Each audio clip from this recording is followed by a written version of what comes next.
We're excited tonight to have with us Lisa Fritsch. She, if you remember, she was a candidate for governor in the Republican primary, and you came in second, didn't you, Lisa?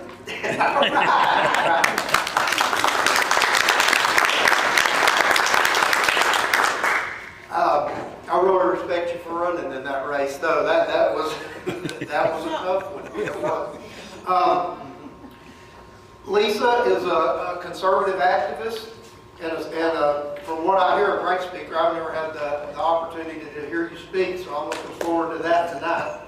But she has appeared on Glenn Beck's show, on Bill Cavuto's show. She also writes for Breitbart, Freedom's Journal, American Thinker, Town Hall, and the Daily Caller. She is the founder and president of Acts Alive Americans for Christian Conservative Truth, an organization that seeks to correctly define the truth about conservative ideas in all forms of media. She is a long-serving member of the National Advisory Council for Project 21 Black Leadership Network, a think tank to advance the voices of black conservatives. She's also a graduate of the University of Texas at Austin. She counts herself blessed to be a wife and mother of two and lives with her family right down in Austin, Texas. And with that, Lisa, I'm going to turn it over to you.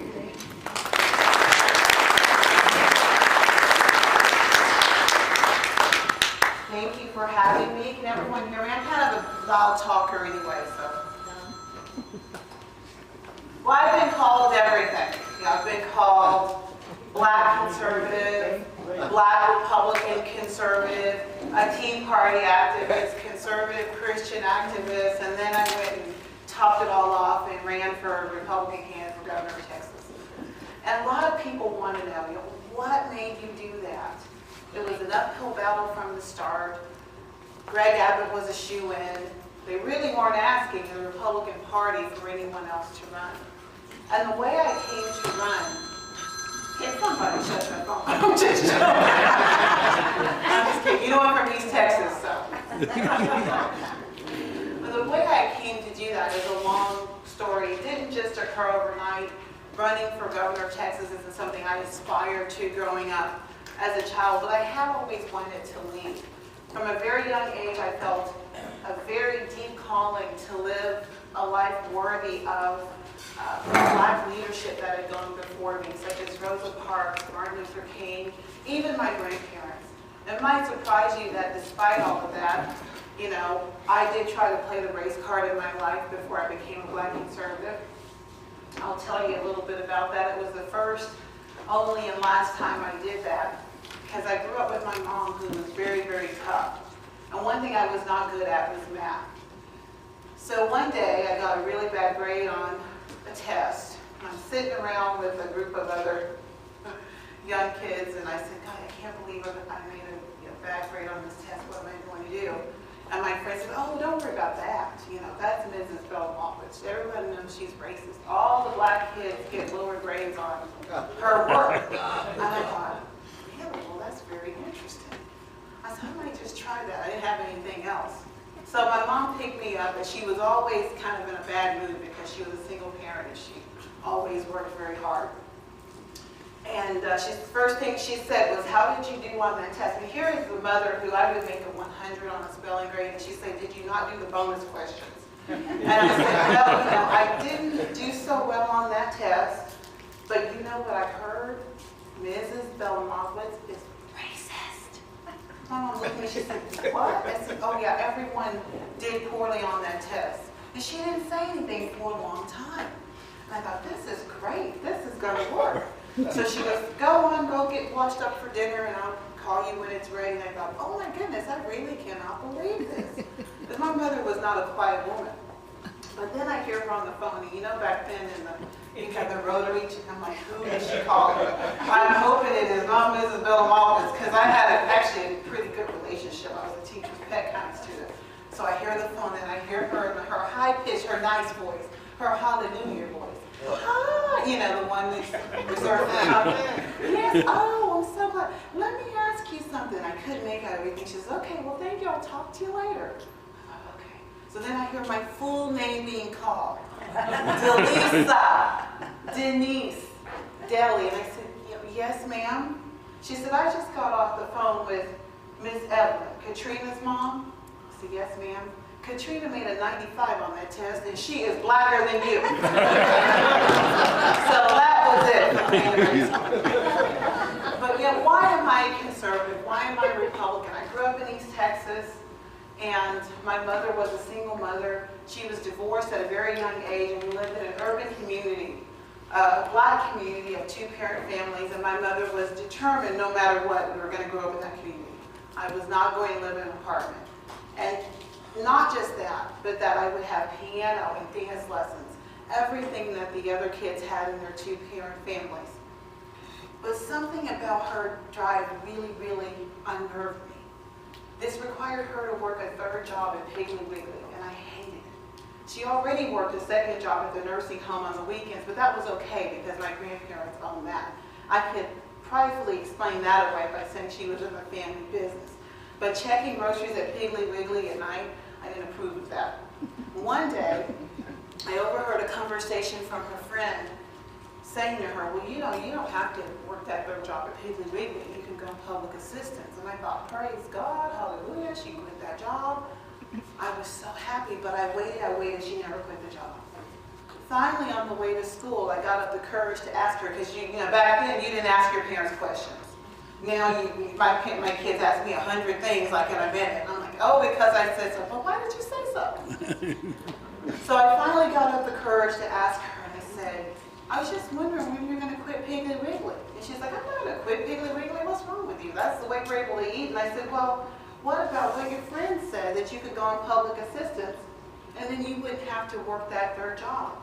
And that's when our Vega stopped. Do you know what a Vega is? Sometimes it would just stop, but this time she stopped it. And she got in my face and she said, I would rather us starve than to go down the cycle of victimization that might deprive you of your dignity forever. That moment really informed me. It transformed me in my character. I didn't know how much until later in my life. I went to UT, liberal school. God answered prayers, opened doors for me to go there. And aspiring to fit in, I became, I guess, a liberal. I didn't really know what those things were at the time. But it made sense now why we got disinvited to family dinner after my mom's speech, because she voted for Reagan. Her sisters kept out, and there's a lonely picture of us sitting there with just a turkey and a glass of water. Like, you didn't have to tell them you voted for Reagan, you just play the game, So I aspired to fit in, and being a liberal was the thing to do. But as God would have it, he had this very conservative roommate for me from Victoria, Texas. And she and I would get in fights all night long, like you're supposed to do in college, fixing the world with our points of view. And she was conservative. She, this corner, Rush Limbaugh. This corner, here I am, I don't know who was the big liberal at the time, Jesse Jackson. So I put on my best Jesse Jackson. I would fight with her and argue with her. But as much as I tried, I would always come up short with these arguments, and it bothered me. I'd always end up conceding that somehow I was less than I was taught I was, or that I couldn't overcome inequality because of my race. And in my heart, I just kind of knew that that wasn't true, because also at a young age, I really felt touched that I was God's child. I really did. I felt that he had called me to do something very special, and I knew I was special to him. So I always grew up my Angelou says that you should go through life as if the whole world is rigged in your favor. I'm one of those people who really believe that. Hence running for governor of Texas. So I'm like, oh, everybody will just, God will just illuminate my name because he had other plans. But I digress. So one weekend when Allison was out of town, I thought, I'm going to go to one of these college Republican meetings that she always goes to. I waited till she was gone. I didn't want her to know I was there. So I sneak into this meeting, as much as you can when you're 6 foot tall and black, and hang out the back. And everybody's like, I'm like, don't mind me, just visiting. But then I started listening, like, oh my goodness, these people sound like my mother. I'm a Republican. And that moment in 2nd grade all makes sense. So after that, I graduated with a degree in Japanese language and literature. I know that's kind of weird, isn't it? I was My plan was to go to Japan and teach English for a year and mess them up. But instead, I got really fascinated by this dynamic of me being a black conservative. Because see, when I came back and I talked to my roommate, she was so proud of me. Oh my God, and, you saw the light. And I got invited everywhere. Because people came back and talked to me, and they wanted to take me everywhere. Church, to meet their mom. And there's so many white moms from Houston probably like they would have a, I was going everywhere. They were so fascinated. It almost became creepy. I'd go with them, and then they would bring me up. Everyone's got to meet Lisa. Now, Lisa, tell them what you said about the baby. This is so weird. But then there was the other side, where there was a vicious disappointment that I had this awakening, and that I identified myself in this way. And so that's when coincidentally, about the same time I met Michael, who, he leans a little more libertarian, and we were a good match, and we would have all of these conversations, and I would read Thomas Sowell, Shelby Steele, Walter Williams, and then Mike introduced me to Milton Friedman and the Cato Institute. It all made sense. And I wanted these values that I had found and the story I had grown up with to be put to use, to uplift more people into independence, out of poverty and into prosperity. And in a lot of ways, I latched on to the Republican Party because I saw that they were the best forum, the best hope that people in my community had. So when I ran for governor of Texas, Wayne Slater wrote this article in the Dallas Morning News that said, Lisa Fritsch wants to save the Republican Party. That was only half right.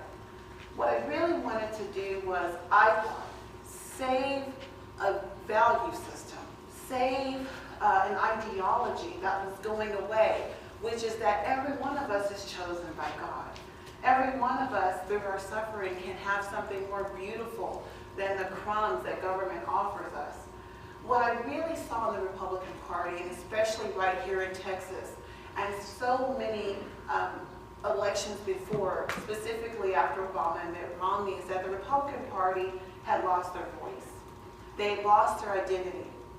After Mitt Romney lost in 2012, people were, what do? We need to be more inclusive. We need to do this and that. But the fact is, Mitt Romney lost not because he, wasn't a fine man. He lost because the voters didn't choose Mitt Romney.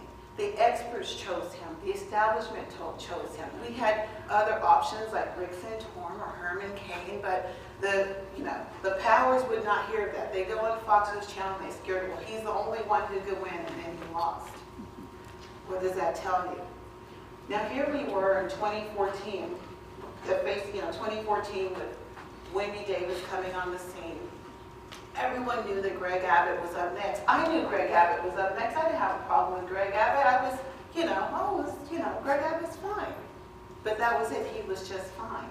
I don't remember getting into a room with a bunch of thinkers and saying, gosh, I can't wait for Rick Perry to step down so that we can have Greg Abbott. Did any of you do that? If you did, it's fine. I ran against it. But I'm just saying. We have got to get back where politics is about the people. Sports is not about just the game. It's about the passion and the love of the sport that the athletes bring to the table. The same is true about politics. It's about the people. It's not even so much about your party. Until we can have leaders who care about the people, who care and have a story that they can appeal to the hearts and minds of voters, we will continue to lose. Because this is one thing that God showed me when I prayed about running, is that what we're up against coming for us is not a political battle. It's not about your taxes. It's not about, not even so much about the Second Amendment. What it is a battle that's spiritual in nature. It's a spiritual battle for the hearts and minds of people. And as Christians, I bet every one of you are a Christian. That's why we're Republicans. We believe that moral conviction rests with that party. But we have to get back to, I don't care what I'm called. I started off with all these names I've been called. The most important name in that is Christian. And the fact is that a lot of us don't like to hear that medicine. Hallelujah, I'm special, I'm chosen. But being a Christian means being radical. It means being extreme for love. And until we see that all these issues are love issues, being pro-life is not about Roe versus Wade. It's not. It's about walking into those centers and letting those women know that life is a miracle. Their lives are a miracle. And it's a terrible thing to waste. It's not about the legalese, SB2. It's not about that. And here's where I thought that Greg Abbott was lost, and the Republican Party is lost in this war on women and all of these issues that we're fighting politically, but it has nothing to do with politics, and this is why we fail. Poverty. It's not about racism. It's not about any of that. Obama was half right. It is hope and change. But the real hope is in Christ. And the real hope is in us. We are his hope and glory. It's not good enough for us to criticize the Democrats for giving the fish away. That's just not good enough. As Christians, Republicans, and conservatives, we have to be the party willing to stand up and teach people how to fish. The 18% of the people in poverty in Texas, it is a big deal. Because these urban communities where education is lacking, that there's all this out of wedlock birth rate, 1,800 black babies are dying in Texas, aborted at twice the rate of their population. All of this is not about baggy pants and hoodies. This is a spiritual warfare where people are being attacked. And until we see that, until we care about that, and we can discuss it from that place, we will keep losing. Because what do we become then when we talk about our taxes and we talk about Uncle Sam and don't tread on me? That's okay. But then we become a bunch of white people doing finance with me and Mr. Mayberry and a couple more people of color sprinkled in. But you know how it is to be conservative when you go and first you put on a label, you go into the community. My campaign did that. We went to historically black colleges, we went to black churches. I didn't stand up and ask for their vote. I wanted to listen and mingle with the people first because I knew coming in as a Republican, one black lady told me as much, "You're a Democrat?" I said, "No, ma'am, you can't have my vote." Okay, that's fine, but I still stayed in church. One thing you know is when you put the label on, immediately a wall goes up. And I just, I have a hard time after the election because being in the center of everything and watching in the center of the tornado, you have so much more clarity than when you're outside of it, like I was, appearing on Fox News Channel, speaking everywhere, being, a mouthpiece. When you're in the center, you look and you see the people you're with, you hear, you look at the faces, and you just allow yourself to feel. You think something about this is not right. Something about this is not right. The future of politics has nothing to do with the political party. Why are so many people leaving the Republican Party in droves? Latinos, women, single mothers, African Americans. They share these values. I don't know any black person in my family who's not a conservative, but they vote Democrat. Why are they rejecting these values? Because we are not showing love. It's just that simple. And love does correct. Because a lot of my writing before running for governor was about that, correcting. But sometimes correctness crosses over into condemnation. And we already know that Satan walks around like a lion accusing everybody, condemning. The woman who had the abortion. First Satan tells her it's okay, and then when she's alone, he works on her. I told you you're nothing. You can never be forgiven now.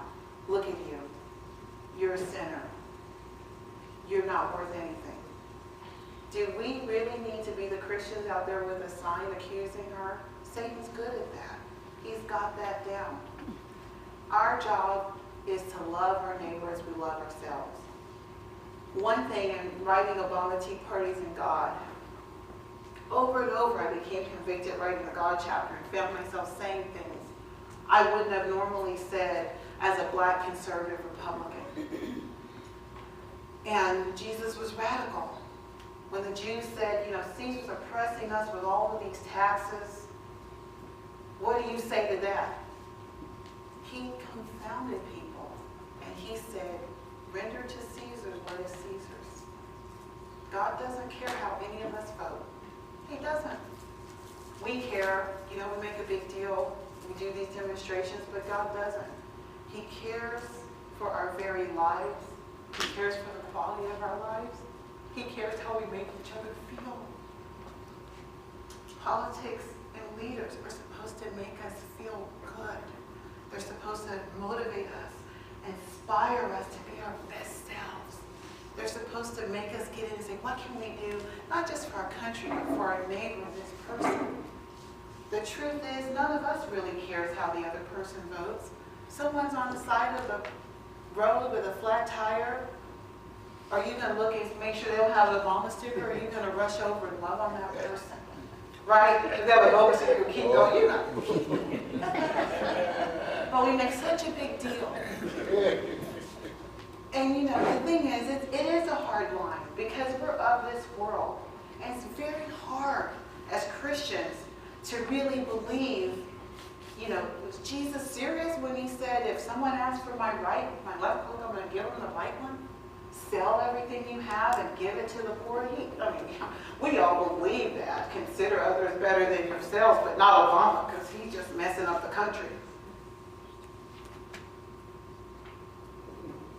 The country, politicians, the fine halls of government, all that is where moth and rust go to destroy. All God is after is your heart and your soul. And the number one thing he asked us to do was not to get with the right political affiliation and vote right. He didn't even tell people not to take a handout. He just, say you don't work, you don't eat. But what he told us is to love our neighbors as we love ourselves. And that has to carry over everything that we do. It's hard to hear. I remember one conversation a young man I had, and I'll leave with this so you can ask questions. And I can't even believe I said this because I didn't feel that way. It was on immigration. Well, where do you stand with securing the border? Would you be willing to engage the Texas National Guard to secure the border and send people back? And I always pray before I answer a question in my heart. Do you know what God had me say to that man? This is the first time I understood this parable in my whole life. You're not going to want to hear it either, but I'm going to tell you anyway. Do you remember the parable of the workers? All the other workers came and got in line, right? They showed up on time. They worked all day. And then here comes the lazy one. I guess I'll just, you got something for me to do, I'll do it. Sure. The boss worked, he worked an hour. After it was all over, everybody came up and they all got paid the same. And of course, you and me, we've been here all day. What is he? I've been slaving here all day and he just the same. This is Jesus. This is our immigration issue. Before I ran, I prayed to God, what are going to be the issues? I didn't plan on running. But when I asked God, what can be done about Winnie Davis in Texas? It's the last conservative state. It's the last hope this country has for these values. He told me to get out and do it. And so I was afraid, yes. I didn't know what to do each step of the way. I did it anyway. Because Lord knows sometimes I would get up to speak. I didn't know what he was going to have me say. And I would say it. And I'm saying it with you right now. You don't want to hear that, do you? You want to hear that the border should be secure. That these people are coming over taking jobs that Americans are not willing to do. That their children don't have a right to a free education. You might want to hear that. But if you search God tonight and ask him to put it in your heart if that's true, you might get a different answer. Because I look at my mother and the way she fought for me. And I think if there was a slim chance, she could have swam across somewhere to give me a better life and come over here and work for $1 an hour and risk being sent back. The answer in my heart that I would have gotten is she would have done it. Would your mother have done it? Would your mother have done it? Probably. And if we really think about it, it's happening. There's no leader in Texas or anywhere else who has the courage to do what we would say needs to be done that would stop it, which would be to deport them and drive the jobs. It wouldn't even be a humane thing to do, and they're not going to do it because they want the votes.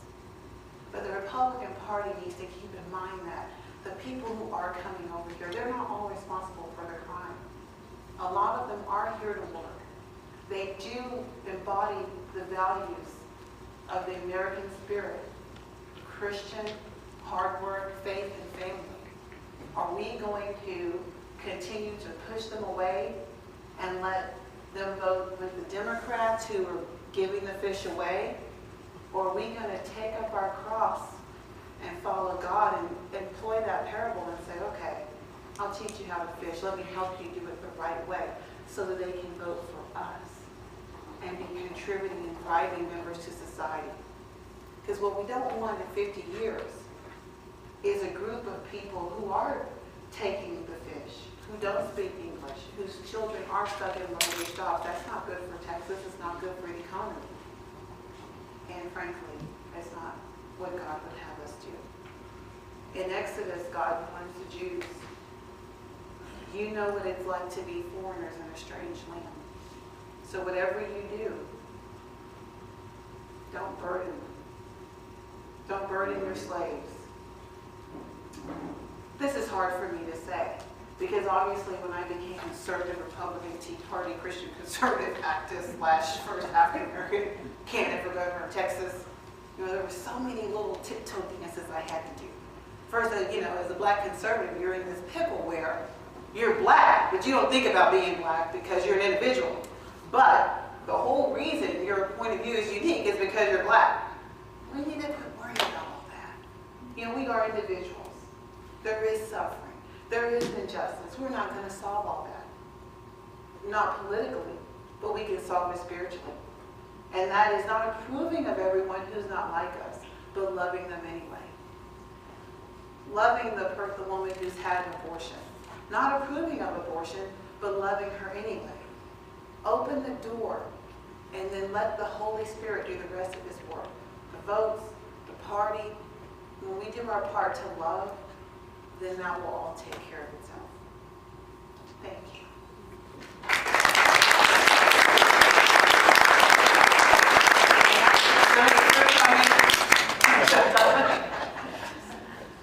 So I'd love to take some questions if anyone has any. Yes. What do you think about Ben Dorsey? I think he's fantastic. I really do. I think he's got a lot of good things to say. And obviously, he's a generation or two before me, where they grew up a lot harder. I think that's probably been the most successful generation of African Americans. That baby booming era. Who saw Martin Luther King work, who grew up kind of on the edge of segregation. Who had something to prove. I think he's great because I think a lot of us have lost that something to prove, and it'd be great to have someone in there who could give us that back. But like any politician, I don't believe he's, the next big hope. I don't believe that anymore.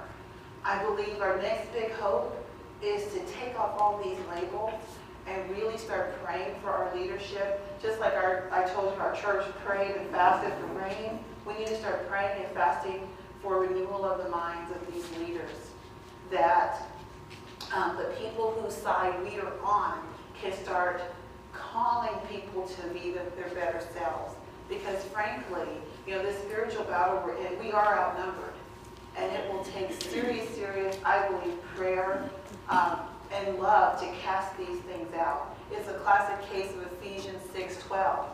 We're not dealing with just political parties and Obama, and he's going to be gone in 2016. What are we going to do then? We are in need of a prayer, I believe, revolution. I'm calling it like, I'm doing P90X right now. There's all these things I can't eat and can't have. And don't we all do all diet, trying to look good, trying to be skinny?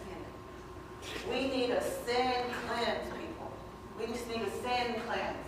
There's all these things we need to start doing without so we can get back to the basics of what God intended us to do in this country. So Ben Carson, I think he's great, but I think, he's still a man. What's that mean? What's that mean? What does that mean? I just mean that he will disappoint you. He will fail. There's not the hope, I think, in a political party or one particular person. And a lot of people think, well, if we could have someone like Ronald Reagan. Really, you think so? Because, Ronald Reagan was not a career politician. I think the reason Ronald Reagan was so successful, he was, the only president we've ever had who grew up as poor as he did. Didn't enter politics until his 50s. He was one of the people. He understood what it was like just to be a regular person. Now, the party just doesn't have that type of person. When that type of person comes along, there's an establishment in place that won't allow that. They simply would, like what happened to me, they would laugh that kind of person off the charts because they never held a political office, because they didn't have the right pedigree, they didn't have the proper blessing. Look at what happened with Jesus. This is exactly why the Jews didn't believe him, crucify him. He didn't come looking the way they thought he would come. Well, he was born, with all these donkeys and hay and running around chasing shepherds. I mean, we know his mother. Mary's just an ordinary person. We've got to start, getting rid of all of these criteria that we put on who our candidate should be. It might need to just be a regular old farmer. I think regular people need to get off of their duff and start running and challenging all these people who are getting the baton passed down. That's the only way it's going to change. And it really is. Politics was not meant to be, a career, a family genealogy. You were meant to get in and serve and come back out. I mean, something's got to be wrong with it if somebody wants to do it for 30, 40 years. Am I right? Yeah. Too cushy. So maybe, encourage people to just start running. I mean, I shot right at the top. People say, well, why didn't you run for a House seat? Or why didn't you run for something that you could win? Because I wasn't interested in going in for a House seat, working my way up the ladder, being part of the system. I didn't run for governor of Texas to be part of the system and be part of the network. I ran for governor of Texas to break the network down. You see, to break the club up, not to be part of it. And I think that's where we go wrong, is thinking, well, people have to start here. All of those people that start there, they're bright-eyed and cheery, but to stay there, you don't join the right committee, you don't vote for this person, guess what? They're going to vote to move you out, and the next thing you know, you're just like the other person who's been there 20 years. You're not working for the people, you're serving your own interests, you're being taken to lunch with the lobbyist credit card, and the people lose. Yes? One of the biggest problems that we have with the primary season, by the time we get to vote here in Texas, all the candidates I wanted to vote for dropped out. So, or like Herman Cain, I would have voted for him in a heartbeat, he's a businessman, but he was gone. And Rick Santoro, he was gone. Yeah. So, it's Mitt Romney, and then McCain. It's all money. So, Yeah. I think the system changes where we have one primary day, and all the candidates stay in. It's going to be hard to get somebody that's good and qualified, but not a career politician. Because it is so much, it's about money. I'm almost thinking, it's time for people to start almost withholding their votes. And she said, well, you know what? I don't just have to vote for you because you're on the Republican ticket. And, I think we learned a really big lesson with Obama. The Tea Party came along. And in a lot of ways, the country should be grateful that he came, because the people were just so passive. Everyone went to sleep. And then everyone woke up, and what's happening? You're taking advantage of me. I elected this person, and you said you're conservative, and you weren't going to do this or that, and now we found out you're a fat cat greasing the wheels. The Tea Party did a good job exposing that. But I would say it's time to take that one step further. Nobody just gets your vote because they're on the Republican ticket. Stop giving your money to the RNC, to the RPT. Give your money to the person. That'll teach them a lesson, because that's the only thing, frankly, they respect is money.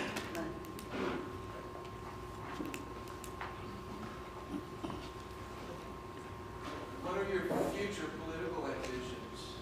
I never had political ambitions, and I can't really say I have those now. I still want to continue the work that I started when I was writing, and for me, that's, healing. I see now that, I may have taken kind of an off course, and I'm using a lot of what I learned in the campaign to do that. Some great things happened on the trail where in visiting, coming up with these platforms, the immigration issue, taking on the poverty issue, and people with disabilities, there is a role to play. It doesn't have to be in politics.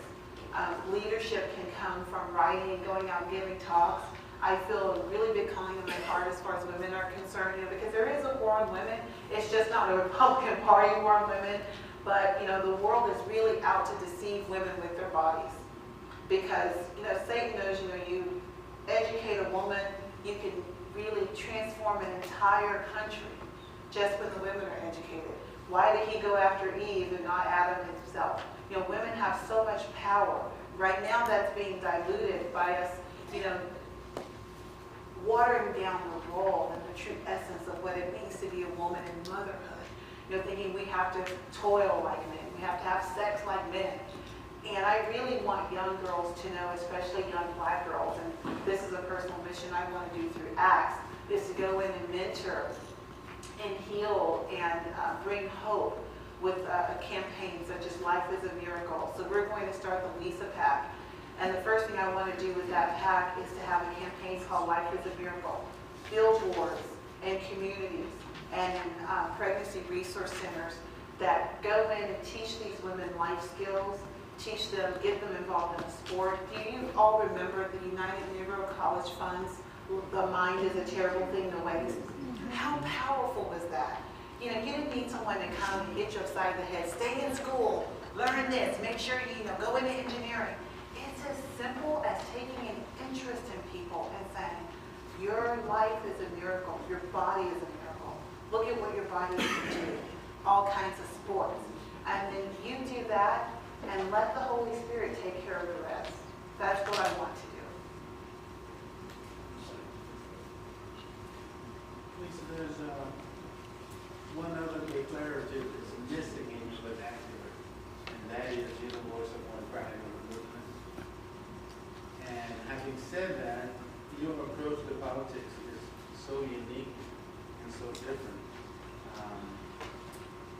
Are you mentoring others to assume that kind of a mindset? I hadn't thought that far. I would want to do that. And I think there are a lot of people who want to serve. But guess what people, there's a lot of people who want to do a lot of things. But guess what we all think? I'm not good enough. We all think that. I'm not good enough as I am to serve. It's crap. It's not true.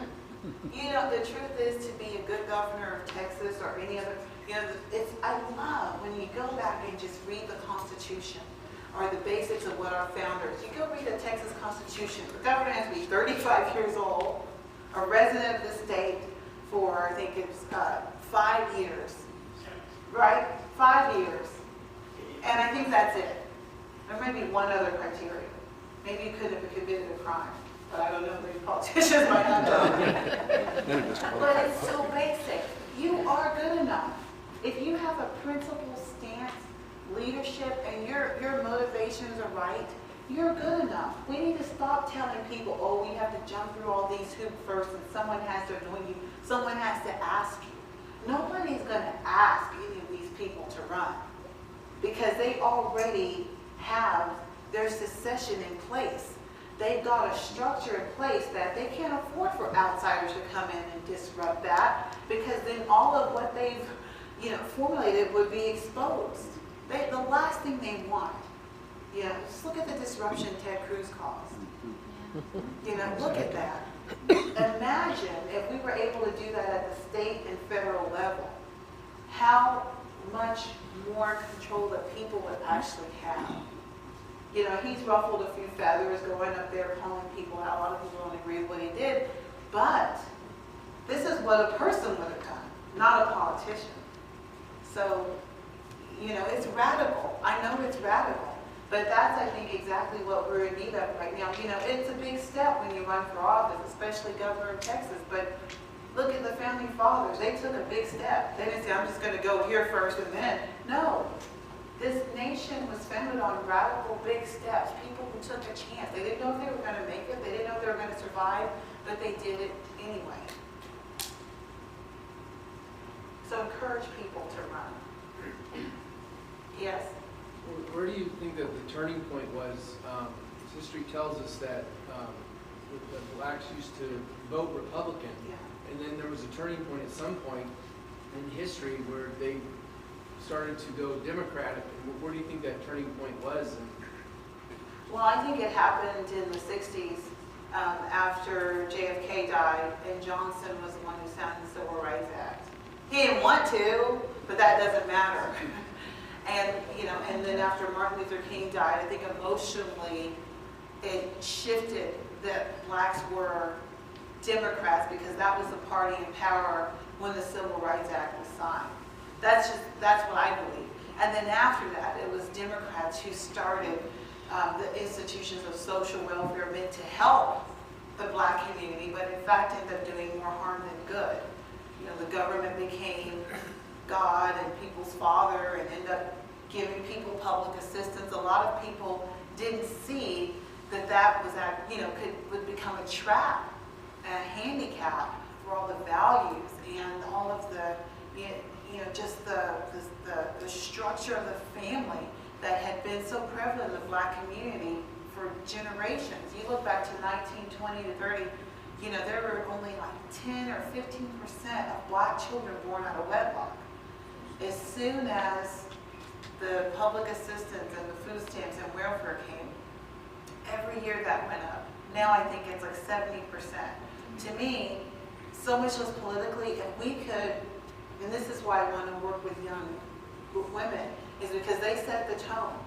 If we could go in and just control that and have the family reinstituted, I don't care who's elected then, because then, like I said, everything will fall into place. If you fix that first, people will be awakened. They'll have their aha moment and they'll start to see things that are wrong with the left and that they don't agree with. You know, right now, we're so deceived. Until those scales fall off, and the key to that is family, marriage, and unity first, then every other argument we're fighting about, it just kind of almost doesn't count. People have to see for themselves, right? You know, when you know better, you do better. Yes. Sorry. Well, I believe we have the right principles in this room. But 91% of African Americans voted for Obama in the last election. So how do we get through to that caucus in order to show them that really they're being lied to? You know, I don't think you can show. And I think this is kind of the point I was making by going to the black churches. Is, you know, I didn't ask for their vote. And we've got to get to a point where, you know, it's not just about how somebody votes. We've got to be for people. We can't just be against Obama. We have the right principles. It makes no difference if you know, the Republican Party reminds me of a very fine dining French restaurant. They've got the best food that nobody's ever tasted. Because, you know, there's this attitude, you know, what everyone else is cooking down the street is bad. That tastes bad. Here is where the best food is. But before you can eat here, you have to, you know, agree to this. You have to look like this. So we don't serve you. You have to eat. Have you been to one of those restaurants? Yes. I have. And aren't you ticked off? Oh, I should be happy. I'm eating your food. I'm paying you. Right? This is the Republican Party right now. Well, we have the right principles. We have everything that's good for everybody. Why are they eating down there? Well, because this restaurant with the bad food is saying, oh my God, you look so beautiful today. Why don't you come in? I've got the best seat reserved for you. You're back. Thank you. Come and put your feet up. Oh, don't tip. Don't worry. I took care of it. And then over here, best food in the world that nobody's eating because you can't insult your customer on the way in and out the door. You got to love the people you're serving, which is my point about leaders being like athletes who are in the game, not just to win it, They love the game. They love to play. Politics is about people. You gotta love to serve. So what this community of people screwed up, they don't vote for you. You gotta love them anyway. You gotta love them anyway.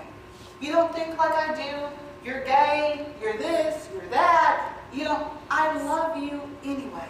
And until we can care less about being right and care more about being right with people and right with God, we won't win.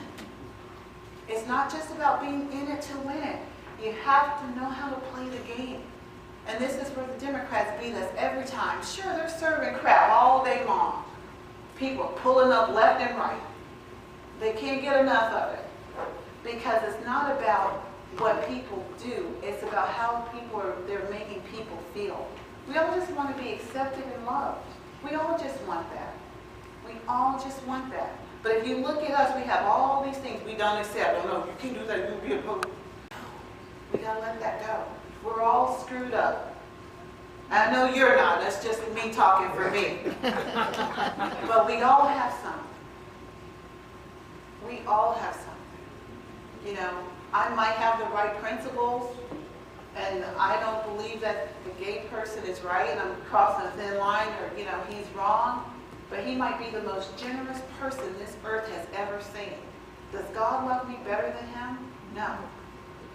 Am I better than him? No. Some accounts I might be worse. But I'm standing here saying, well, I've got the right principles, and God's on my side. You know, I heard my minister say one time, and as Christians, we have to be very careful about this.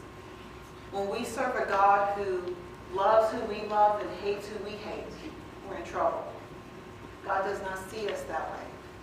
He told Samuel when he picked David, I don't want you to look at what everybody else tells you for the next king of Israel. Because I don't see as man sees. That's where God is. None of us are not anywhere close. No matter how right our principles are, how far we've overcome, what college we went to, what degree we have, we're not there. I love you.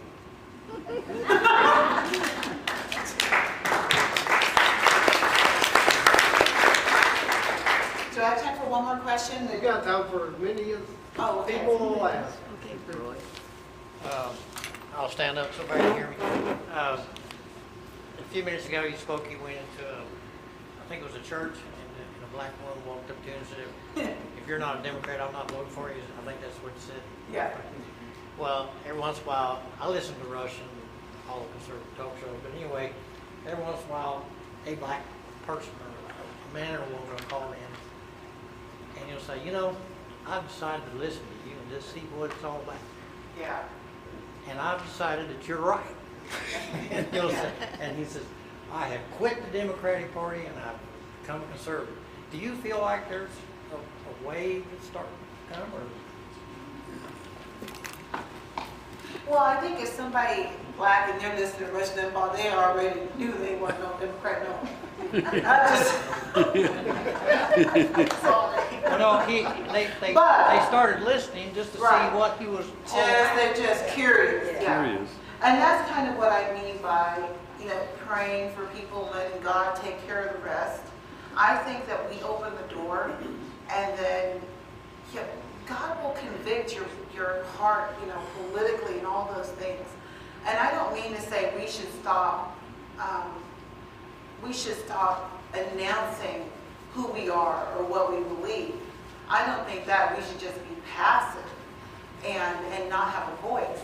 But what I'm saying is that not everyone is going to be responsive to Rush Limbaugh. Leaders are not called to be like Rush Limbaugh. You know, leaders are called to be servants. Rush Limbaugh is an entertainer. He has funny things on there. But the fact is, leaders have to be better than that. They can't, you know, they can't make comedy jokes about Obama. And because here's the deal. The real deal is that there are people out there hurting. There are people out there busting and trying their best.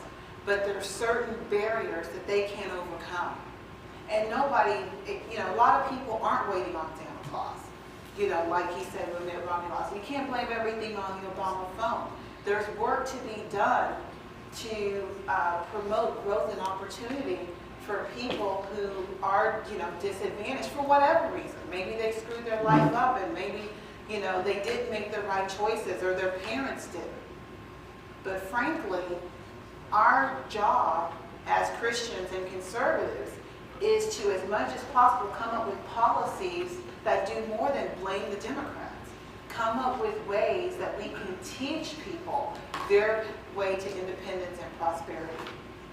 I believe that's our job.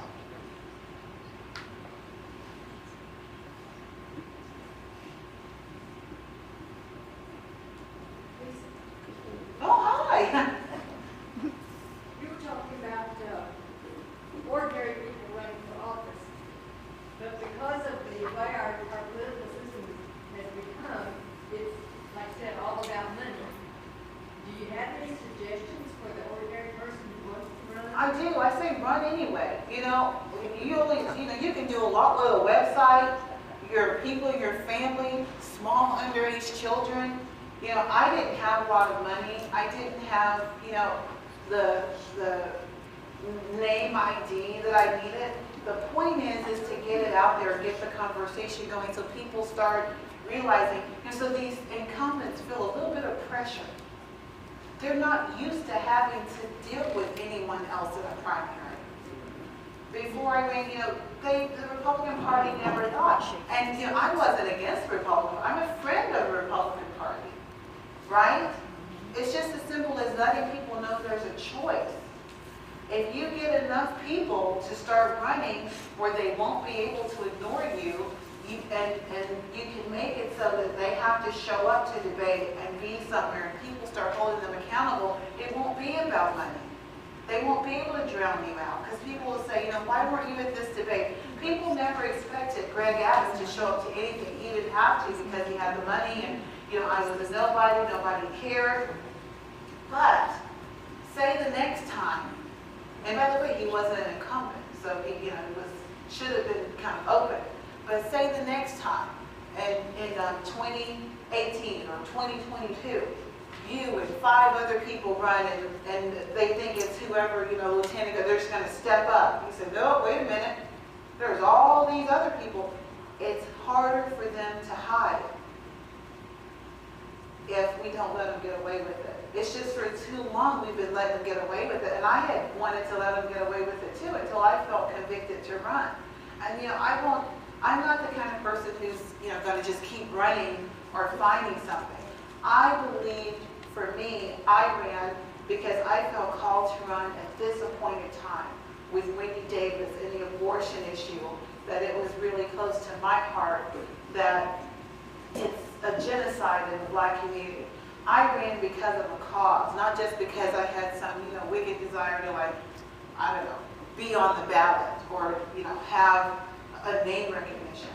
So I'm not just saying just run sporadically, but if you have something that you see wrong, don't just complain about it. I was on the radio before that. I've always complained, well, I'm just so sick of these kind of candidates. They need to be doing this, and that.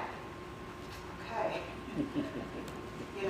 This time what I really wanted was to live all of those values I said I believed in. That last line of the Declaration of Independence always fascinated me.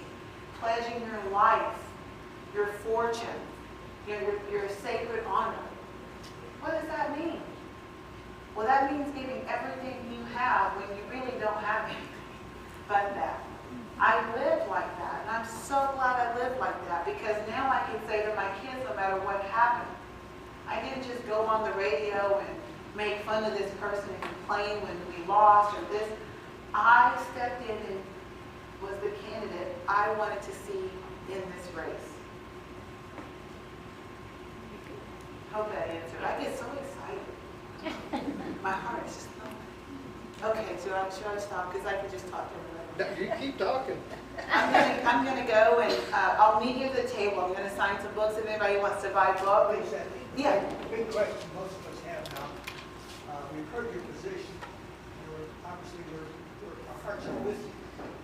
And most of us identify with everything you're saying. However, we don't want what you started to just go away.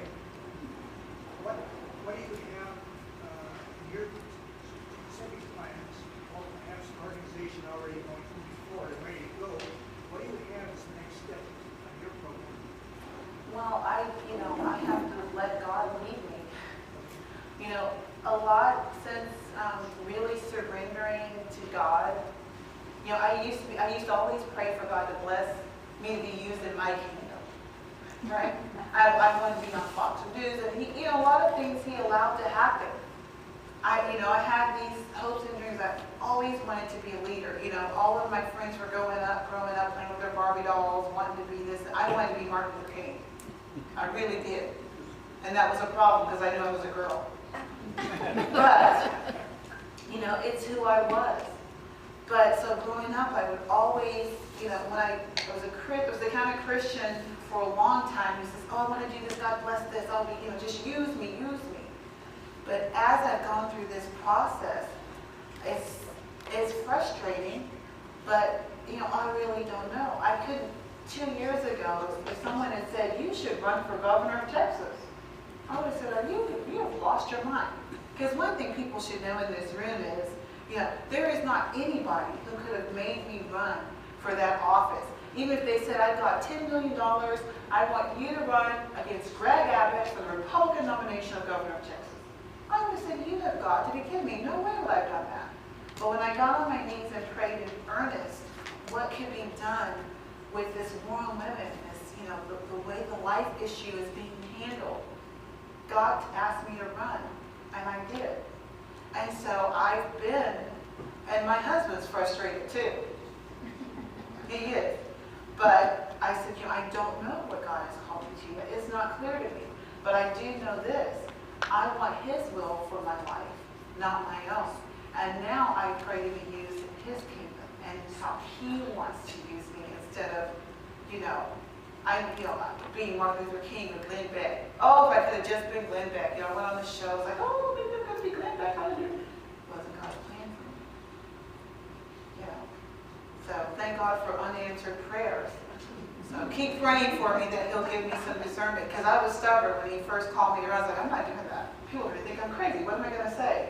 Hello, I'm running for governor of Texas. I did not want to do that. I did not want to do that. I just said, God, this is too big of you to ask of me. Give me something else to do. So maybe I'm in that place right now. I'll take another assignment, thank you.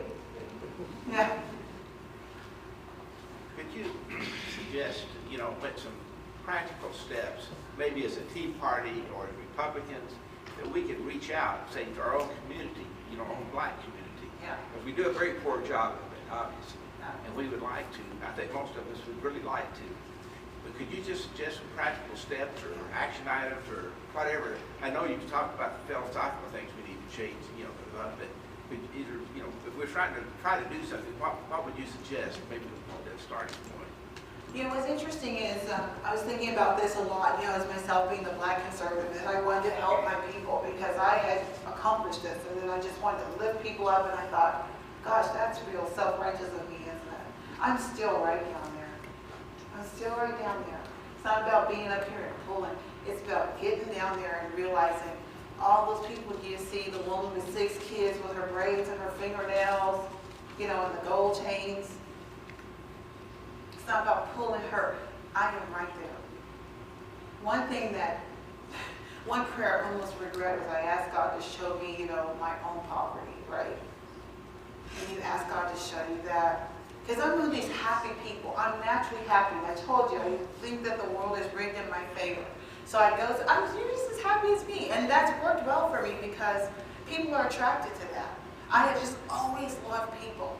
And what I found is when you love people, they instantly love you back. No matter what you look like, no matter what you have on, no matter how you vote. If you love them, they're going to love you. So my advice is just the one thing you can do is just love on somebody. Compliment somebody. They don't look like you. They pull up, you know, they're doing their public service thing with the rap music. Boom, boom, boom, boom. Y'all have that here? That drives me crazy. Boom, boom, boom, boom, boom, boom, boom, boom, boom, boom. And it's so loud. I'm just like, what is this person doing? They think I need to hear that, but it's giving me a headache. But I'll go right up to that person, the gold chain, and you know, I'm like, how are you today?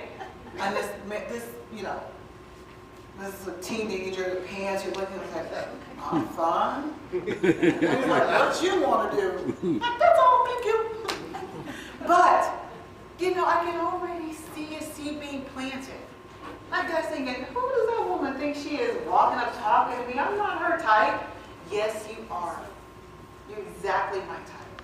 You're exactly who I need to be after, who I need to be talking to, because we work so hard. You know, I call this analogy of mine, I call it skinny fats. I'm working on an article right now.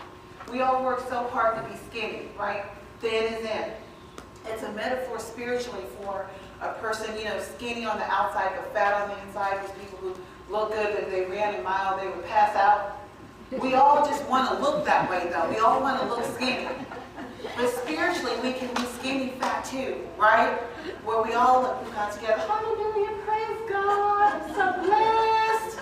Yes, oh, God's been so good to me. I love you. I love about your casserole. You're sick. Somebody died. You know, I do Meals on Wheels. But then on the inside, we are crumbling. We're pissed off. We're angry. My water bill went up. Here comes Barack Obama, his Obamacare. Look at this. This woman's got food stamps and she's buying all this meat. I have to work for everything I got. Why is that? Right? Somebody dies at church. You want a casserole? That's me. It's me. Skinny fat. The thing is, it's like we have to realize it's not unhealthy just because you're fat. That person's not sicker than you because they look like that. We're not trying to be skinny is not the issue. We're trying to be healthy. And what's healthy is love. It all boils down to that. It all boils down to that. So when I see that guy with his boom, boom, boom, boom, you know, I make sure to speak to him first. I can see somebody I know from the country club. But if I see him, I'm going to, can you hold on? I make a point to make sure I know that person. I make a point, especially when I think, you know, who you would have for dinner, because God says you never know when you entertain angels. That's his mystery. Those people are angels. They're God's child. As annoying and unattractive as they are to you and as bad as their taste is in music, that's who we are. I just cracked myself up. Okay. When y'all come, I hope you'll buy some books. Join me at the table. Thank you so much. Thank you.